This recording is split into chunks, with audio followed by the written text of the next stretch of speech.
नमस्कार, मैं Dishansh Srivastava comic word के audio story segment horror diaries में आपका स्वागत करता हूँ। दोस्तों, आप सुन रहे हैं कहानी चीखती हवेली के कितने राज। अब तक आपने सुने इसके 3 भाग। चलिए अब सुनते हैं इस कहानी का चौथा भाग। मैं बाबा जी के सामने ही बैठा था। मैं उन्हें बचपन से जानता था और बचपन से वो मेरे गांव और आसपास के गांवों में भूत प्रेतों को वश में करने के लिए सिद्धि प्राप्त है। कुछ भी होता था तो लोग बाबा जी को ही सबसे पहले बुलाते थे, और जब बाबा जी खुद बोलते थे कि इसे किसी साये या प्रेतात्मा का डर नहीं है, ये तो कुदरती बीमार है, तब जाकर लोग किसी हकीम या डॉक्टर के पास लेकर जाते थे। बाबा जी ने मेरे सिर पर हाथ रखा और कुछ मिनट तक कुछ जाप करते रहे। मेरे मुंह पर फूंकते रहे। लौंग और चावल से मेरे सिर को छूते और उसे आग में डालते थे। आग में डालने के बाद एक लौंग निकाल कर मुझे देते और खाने को कहते। यह सिलसिला 5 बार हुआ। मैंने 5 जले हुए लौंग खाए। उसके बाद बाबा जी ने मुझे बोला, जाओ बालक, अब एक गिलास पानी पी लो। बिटिया, डरने की कोई बात नहीं, तुम्हारे बच्चे को कुछ नहीं होगा, बाबा जी ने माँ को समझाया। मैं हूँ ना, इसका कोई भी शक्ति कुछ नहीं बिगाड़ सकती। पर बाबा, मेरे बच्चे के साथ ही ऐसा क्यों हो रहा है? बिटिया, ये कुछ शरारती बच्चों की आत्मा है, बाबा जी ने बोला। इसका दिल बहुत अच्छा है और उन आत्माओं को अमित का दिल भा गया है। कुछ ऐसा है जो वो अमित से करवाना चाहते हैं। मुझे अमित से बात करनी पड़ेगी और फिर पता चलेगा कि अंततः मामला क्या है। अमित को मेरी कुटिया में भेज दो। ठीक है बाबा जी। मैं कुछ देर बाद बाबा जी के घर पर था, जिसे लोग कुटिया बोलते थे। बाबा जी के पास हमारे गांव के ही सबसे बुजुर्ग व्यक्ति बद्री बाबा बैठे थे। बद्री बाबा की उम्र 100 साल से 1 या 2 साल ही कम थी। वो हमेशा आंखें बंद करके शांत मुद्रा में बैठे रहते थे। ऐसा लगता था कि जैसे वो बैठे बैठे सो रहे हैं। मैं बाबा जी से बोला, बाबा जी, मुझे क्यों बुलाया है? बाबा जी बोले, बेटा, मुझे अपने 3 सपनों के बारे में बताओ। पर बाबा जी, मुझे तो पूरा याद भी नहीं है। जितना याद है उतना बताओ। फिर मैंने बाबा जी को जितना याद था सब कुछ बताया। अचानक बद्री बाबा ने अपनी आंखें खोली और बोले, ये तो कल्पू के घर का मामला है। क्या मतलब बद्री काका? बाबा जी चौंकते हुए बोले, कल्पू शाह की बात कर रहे हो आप? हाँ, बद्री काका बोले, इस बच्चे के घर के आगे बने 3 मंजिल इमारत के मालिक कल्पू शाह। तभी मुझे एहसास हुआ कि छत पर कोई है। तांत्रिक बाबा बोले, बद्री काका, मामला क्या है, आप बताओगे क्या? मुझे जितना याद है सब बताऊंगा, बद्री बाबा बोले। और बद्री काका अपने अतीत में खो गए। कल्पू शाह अपने भाइयों में सबसे बड़ा था। गरीबी और भुखमरी ने उसके घर को तबाह कर दिया था। कल्पू के पिताजी शराब और कोठे पर नाच देखने के बड़े ही शौकीन थे। उन्होंने अपनी जवानी में टूटे गिरे हुए घर के अलावा सब कुछ बेच दिया था। कल्पू या उसके भाई ना तो पढ़ाई कर पाए और ना ही कोई व्यवसाय। कल्पू दिन रात मेहनत किया करता था और कुछ अनाज पानी मिल जाता था, जिसकी वजह से रात में पेट पल जाता था। समय बीत रहा था। कल्पू का बाप शराब के नशे में उसकी माँ को खूब पीटता था। इन सब कले की वजह से कल्पू के दोनों छोटे भाई घर से भाग गए। कल्पू ने उन्हें बहुत ढूंढा, पर दोनों नहीं मिले और कल्पू माँ को छोड़कर कहीं नहीं जाना चाहता था। एक दिन कल्पू के घर पर अनाज का एक दाना भी नहीं था और कल्पू का बाप रोटी रोटी की रट लगाए था। उसकी माँ ने बहुत कोशिश की कि कहीं से 2 रोटी मिल जाए, पर मांगने में भी शर्म लगती थी। भूखे पेट आदमी राक्षस बन जाता है और कल्पू के बाप के साथ भी यही हुआ। वो अपनी पत्नी पर झपट पड़ा एक बाज की तरह और पीट पीट कर लहूलुहान कर दिया। अचानक कल्पू की माँ के अंदर न जाने कौन सी शक्ति आई और उसने एक ज़ोर का धक्का दिया। वो दूर रखे गेहूँ पीसने वाली पत्थर की चक्की से जा टकराया और उसके सिर में जोर से चोट लगी। वो चक्कर खाकर आंगन में गिरा और आंगन में नल होने की वजह से वो उससे जा टकराया। टकराने की वजह से वो संभल ना पाया और धड़ाम से नल पर गिर पड़ा और उसका हाथ टूट गया। अब कल्पू का बाप हमेशा के लिए टुंडा हो गया। एक हाथ काम नहीं करता था। दिन पर दिन वो खुद कमज़ोर होता जा रहा था। कल्पू ने निश्चय किया कि वो भी बाहर जाएगा, तभी वो अम्मा बापू के लिए कुछ कर सकता है।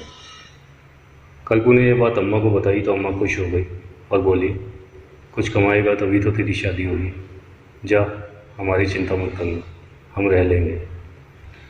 घर से निकलते समय बापू ने भी कल्पू को बुलाया और बोला, कहाँ जाएगा? बापू, छोटे के पास। कहाँ? कलकत्ता? हाँ, वहीं पर चावल की मिल में नौकरी का जुगाड़ किया है छोटे ने। अच्छा है, जा। बापू पहली बार इतने प्यार और आशीर्वाद से बात कर रहे थे। कल्पू ने अम्मा बापू का पैर छुआ और सामान की गठरी लेकर निकल पड़ा। शाम के समय हावड़ा मिल से जाना था। चावल मिल में काम करते करते कल्पू को 1 साल हो चुके थे। उसकी ईमानदारी और मेहनत देखकर सोमदत्त बाबू बहुत खुश थे। उन्होंने उसे मिल में ही सोने खाने की व्यवस्था कर दी थी और तनख्वाह के पूरे पैसे उसके बच जाते थे, तो वह कल्पू पूरा रुपया घर मनी ऑर्डर कर देता था। अम्मा बापू भी खुश थे। इतना लायक बेटा किसी को मिलता है क्या? सोमदत्त बाबू का परिवार बहुत बड़ा था। घर में भाई बहनों की संख्या बहुत ज़्यादा थी, फिर भतीजों की संख्या। मिल में चल रहे घाटे की वजह से वो बहुत चिंतित थे। एक दिन उन्होंने कल्पू को अपने पास बुलाया और कहा, कल्पू, अब तुम मजदूरी छोड़ दो। क्या मतलब साहब? मजदूरी छोड़ दूंगा तो भूखों मर जाऊंगा। मेरा मतलब है अब तुम हिसाब का काम करो। मुझे पता है तुम्हें सब बहुत कुछ अच्छा सा आता है, गणित अच्छा कर लेते हो। अरे साहब, मेरी इतनी कहाँ औकात। कल्पू सोम बाबू के पैरों में गिर गया। साहब, इतना बड़ा बोझ न डालो। नहीं कल्पू, मैंने निर्णय ले लिया है। सोम बाबू उठते हुए बोले, अब तुम कल से मूशीगिरी करो और मिल में हो रहे घाटे को उजागर करो। कल्पू के पास कोई और चारा नहीं था। उसने हाँ में अपना सिर हिलाया और हाथ जोड़ लिया। सोम बाबू ने अपनी जेब में से 100 रुपये की नोट निकाला और कल्पू को देते हुए बोले, बाज़ार में जाकर एक नया जोड़ा कपड़ा ले लो, थोड़ा मुंशी की तरह रहो। रुपये हाथ में लेकर कल्पू जैसे भगवान को देख रहा था। सोम बाबू वहाँ से निकल चुके थे। कल्पू को अपने नसीब पर भरोसा नहीं हुआ। ऐसा भी हो सकता है क्या? इतने सभ्य इंसान भी हैं इस दुनिया में। अब कल्पू सोम बाबू के चावल मिल में एक मुंशी था। कल्पू था बहुत चतुर। उसने 1 महीने में ही ये साबित कर दिया कि सोम बाबू ने जो फैसला लिया था वो गलत नहीं था। अगले 4 महीनों में ही फ़र्क नजर आने लगा। क्रय और विक्रय दोनों में फ़र्क। जो मिल घाटे में चल रही थी वो अब बराबर हो चली थी। ना घाटा ना फ़ायदा। सभी की मजदूरी समय पर मिलने लगी। सभी मजदूर अपना पूरा समय देने लगे और बड़ी ही ईमानदारी के साथ काम करते। अगले और 4 महीनों में मिल ने फ़ायदा देना शुरू कर दिया। सोम बाबू बहुत खुश थे, पर वो एक बात हमेशा याद करते थे कि पहले घाटा क्यों था। उन्होंने कल्पू से पूछना चाहा, पर कल्पू ने उन्हें बताने से मना कर दिया। उसने घुमा फिरा कर बताया, साहब, जब घाटा था तब था, अभी फ़ायदा है तो जाने दीजिए ना। कल्पू की बातों को सोम बाबू बहुत मानते थे, इसलिए उन्होंने जोर नहीं डाला और सहमति में सिर हिलाकर चले दिए। वो तो कल्पू को ही पता था कि घाटे का असली जिम्मेदार उनके भाई ही थे, जो अब कल्पू को नीचे दिखाने से बाज नहीं आते थे। कल्पू की मेहनत और ईमानदारी मिल में ही नहीं बल्कि राम बाबू के घर में भी चर्चे थे। सोम बाबू की पत्नी कल्पू को बहुत मानती थी और कल्पू उनके घर के कामों में भी हाथ बटा देता। एक बार सोम बाबू बहुत बीमार पड़े। उनको बच्चों की चिंता सताने लगी। तब सोम बाबू ने कल्पू को अपनी पुश्तैनी दौलत के बारे में बताया। साहब, मुझे आप ये सब क्यों बता रहे हैं? देखो कल्पू, मुझे नहीं पता कि मेरे भाई मेरे लिए क्या सोचते हैं, पर अगर कल को मुझे कुछ हो गया तो मेरे परिवार को संभाल लेना। पर साहब, आपको कुछ नहीं होगा। कल्पू सोम बाबू के पास घुटने टेक के बैठ गया। आप दवा खाओ, सब अच्छा होगा। सोम बाबू ने अपनी पत्नी और कल्पू को बुलाया और पत्नी से बोली, हमने निर्णय लिया है कि खजाने के बारे में कल्पू को सब बता दें। कल्पू के होश उड़ रहे थे और उनकी पत्नी जो निहाती सीधी थी, उन्होंने हाँ बोल दी। फिर सोम बाबू कल्पू के साथ अपने हॉल में गए, जहाँ माता दुर्गा का छोटा सा मंदिर था। मंदिर के पास जाकर सोम बाबू ने माता दुर्गा की मूर्ति के पीछे एक चौखट रखी हुई थी, उस मूर्ति को थोड़ा धक्का दिया। फिर मूर्ति थोड़ी आगे की तरफ खिसक गई।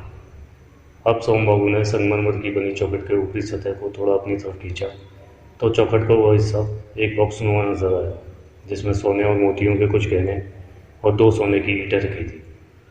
कल्पू ने जब सोने की 2 ईंटों को देखा तो उसके होश हो गए। वो गिरते गिरते बचा। उसने अपनी ज़िंदगी में सोने की ईंट का सिर्फ नाम सुना था, देखा आज पहली बार था। कल्पू, इस ईंट की रक्षा करना, ये मेरी पुश्तैनी है। सोम बाबू कल्पू से बोले। जी मालिक, ज़रूर। कल्पू के गले से धूप भी अटक रही थी। इसे अपनी जान से भी ज़्यादा प्यार करना, यह अच्छाई के लिए। आप तनिक भी चिंता न करें साहब, हम इसकी ध्यान से सुरक्षा करेंगे। उस रात नींद आई कल्पू को। उसके सामने रह रहकर सोने की ईंट नजर आ रही थी। ना चाहते हुए भी कल्पू उस ईंट को अपनी आंखों के सामने से हटा नहीं पाया। कल्पू अब चिंतित रहने लगा था। उसके मन में बेईमानी के कीड़े ने जन्म लेना शुरू कर दिया। उसने बहुत सी बातों को सोचा। ज़िंदगी भर गुलामी करेंगे तो एक ईंट भी नहीं जमा कर पाएंगे, और यदि एक झटके में चुरा लूँ तो नहीं, ये पाप मुझसे नहीं होगा। अरे किसको पता, तू ईंट लेकर गाँव भाग जा, अपने माँ बापू के सपने पूरे कर और अपनी शादी भी कर। नहीं, मैं ये नहीं कर सकता, ये गलत हुआ। फिर एक दिन कल्पू ईंट लेकर फरार हो गया। बद्रिका का कहानी सुनाते हुए बोले, कल्पू ईंट लेकर सीधा यहाँ आया और ईंट बेचकर एक बड़ा सा घर बनवाया। कल्पू के ठाठ थे, अपने भाइयों को भी बुला लिया। सभी बहुत खुश थे, पर वहाँ सभी गम में थे। कल्पू ने उनकी पुश्तैनी ईंट को चुराया था, जिस पर इंसान का ही नहीं, सिर्फ भगवान का हक था, और 2 ईंट काली मंत्रों और सिद्धियों से पूजित थी।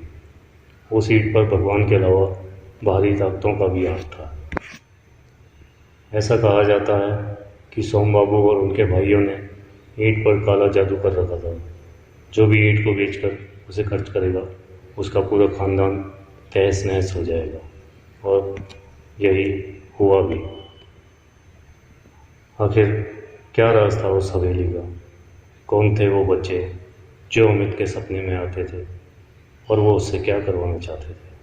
जानने के लिए इंतज़ार कीजिए कहानी के अगले भाग का। धन्यवाद।